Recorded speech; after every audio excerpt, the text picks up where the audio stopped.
G'day, I'm just making up my protein, just finished my workout. I do it up. I like mixing it up in the blender, it makes it so there's no chunks. Going with the cell repair, tastes awesome, real nice flavour on it.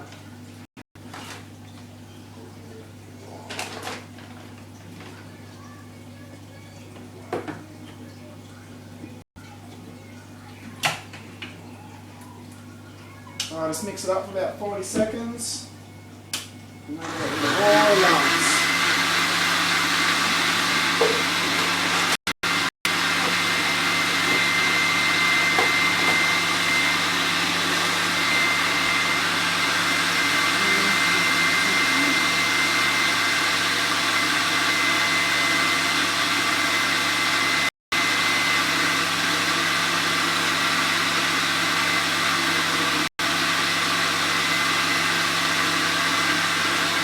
About 40 seconds and then free protein.